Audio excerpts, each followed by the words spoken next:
শেষ মুহূর্তে এঙ্গেজমেন্ট পার্টিতে ঘুরে গেল খেলা। চারুর মুখোশ খুলে দিয়ে নিজেই মা বাবাকে এক করলো সোনা। হ্যাঁ বন্ধুরা, আমরা এমনটাই দেখতে পাবো অনুরাগী 6 ধারাবাহিকের আগামী পর্বগুলোতে। শ্রেয়ান এবং শ্রেয়ানের বাবাকে শাস্তি দিয়ে দীপা বুঝিয়ে দেয় তার সন্তানকে সে এভাবেই আগলে রাখবে। তার সন্তান তাকে ভুল বুঝতে পারে, দূরে সরাতে পারে, কিন্তু সে কখনোই তার সন্তানকে দূরে সরিয়ে দেবে না, বরং তার সন্তানকে সে এভাবেই আগলে রাখবে। সব সময় সন্তানের বিপদে আপদে পাশে থাকবে। সোনাও বুঝতে পারে চারু যে কাজ পারেনি সেটা মা পেরেছে। মা তো মাই হয়, তবে মাকে ভালোবাসলেও মায়ের উপর থেকে অভিমান যায় না সোনার। তাই সোনা জেদ করে সূর্য এবং চারুকে বলে যে নেক্সট উইকেই তোমাদের দুজনের এঙ্গেজমেন্ট হবে। রূপা বেশ রেগে যায় সোনার কথা শুনে। রূপা দীপার সাথে সূর্যের বাড়ি থেকে বেরিয়ে যায় এবং ভাবতে থাকে, হিংসুকুটি এত কিছু করো তুমি মাকে এভাবে কষ্ট দিচ্ছ।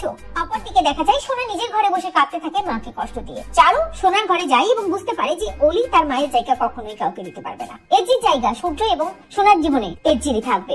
অলি জেদ করে তার বাবার সাথে আমার বিয়ে দিতে চাইছে, কিন্তু মনে মনে ভাবে চারু যে এই বিয়েটা তাকে করতেই হবে, কারণ সূর্য সেনগুপ্তকে হাতের মুঠোয় না নিয়ে এলে অর্গান পাচারের কাজগুলো খুব ভালো করে চলবে না। এরপরে দেখা যায় চারু তার গ্যাংকে ফোন করে এবং ফোন করে বলে যে সঠিক সময়ে সঠিক কাজটাই হবে। ডক্টর সূর্য সেনগুপ্তর মেয়ে অলি সেনগুপ্ত নিজেই চাইছে তার বাবার সাথে বিয়ে দিতে চারুকে, তাই যত দ্রুত সম্ভব এঙ্গেজমেন্ট সেরেই বিয়েটা হবে। আর তারপরেই সূর্য সেনগুপ্ত হাতের মুঠোয়। হসপিটালের কোনো দিকে সূর্য সেনগুপ্তর আর মাথা ব্যথা থাকবে না। এবার খেলা ঘুরিয়ে দেবো আমি নিজেই। চারু চক্রান্ত করতে থাকে সূর্যকে ফাঁসানোর জন্য, যেটা সোনা বুঝতেও পারে না। এঙ্গেজমেন্টের ডেট ফিক্সড হয়ে যায় এবং সোনা বাবাকে বলে আংটি পরিয়ে দেওয়ার কথা। সূর্য কিছুতেই সোনাকে বোঝাতে পারে না সে চারুকে আংটি পরাতে পারবে না, কিন্তু সোনা জেদ করতে থাকে। কোথাও আংটিটা খুঁজে পায় না সোনা, তাই চারুর ঘরে যায় আংটিটা নিয়ে আসার জন্য। আর ঠিক তখনই চারুর ফোন বাজতে থাকে চারুর ঘরে।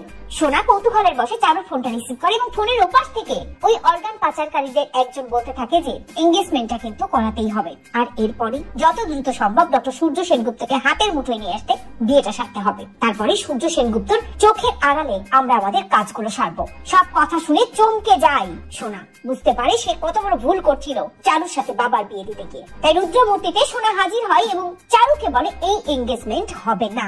এরপরে সোনা ওই ফোনের রেকর্ডিংটা শোনায় চারুকে। বুঝতে পারে চারু সে ফেঁসে গেছে।